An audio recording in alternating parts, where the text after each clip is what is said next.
নদীর স্রোতে ভাসমান কচুরিপানার মতোই বেদে জনগোষ্ঠীর জীবন। আজ এখানে তো কাল ওখানে।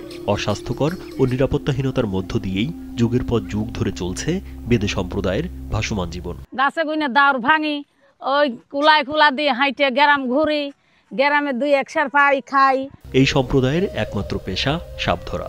গ্রামে গ্রামে সাপের খেলা দেখানো, বানর খেলা ও বিভিন্ন রোগের তাবিজ বিক্রি করা।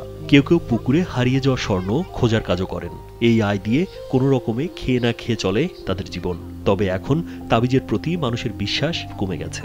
তারপরও বাপদাদার পেশা যুগের পর যুগ ধরে রেখেছেন তারা। সেন্সেশন ক্লাসিক স্ট্রবেরি ও কফি ভ্যারিয়েন্টে টিঙে টিঙে লাগাই। এই যে অনেকে দেয় টাকা, অনেকে দেয় না। বাচ্চা কাচ্চা এখানে এখানে থাকি, বাচ্চা তো পড়াশোনা করাতে পারি না। এখানে 10 দিন, এখানে 10 দিন, এখানে 10 দিন থাকে, দিন চলে যায় আমাদের। স্থানীয় থাকলে পড়াশোনা করন যায়। আমরা ফুটবল খেলতে পারি না, আমার মনে অনেক কষ্ট। আমার 10টা বন্ধু না, আমি স্কুলে যাইতে পারি না। দাদা আমরা এখানে আজকে প্রায় 15-20 দিন ধরে এখানে রয়েছি।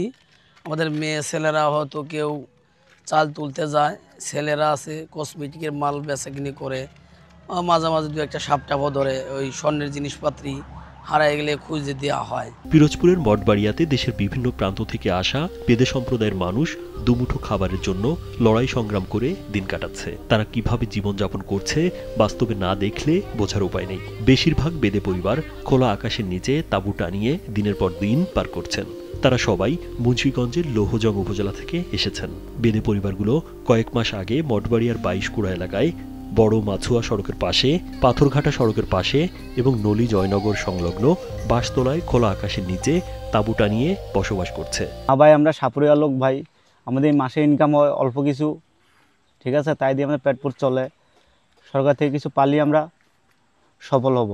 আমরা চাইতো যে লেখাপড়া করে চাল পালদের ভালো শিক্ষিত বানাবো, ভালোভাবে আমরা সমাজে চলতে চাই।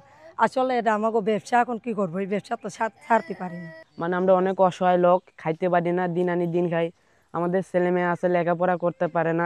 বেদে জনগোষ্ঠীর জীবনমান উন্নয়নে নানা পরিকল্পনা নেওয়া হচ্ছে বলে জানান উপজেলা সমাজসেবা কর্মকর্তা মোহাম্মদ শফিকুল আলম। বেদে সম্প্রদায় নিয়ে সমাজসেবা অধিদপ্তর কাজ করে, কিন্তু আমাদের কাজের সীমাবদ্ধতা হইল উপজেলা ভিত্তিক। তো ওনাদেরকে জন্য আমাদের কিছু করার থাকে না, যেহেতু তাদের স্থায়ী ঠিকানা আমাদের এই উপজেলার বা এই জেলার না।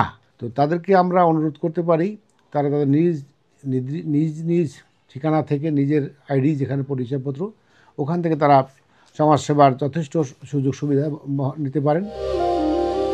রাজীব বিশ্বাস, কালবেলা।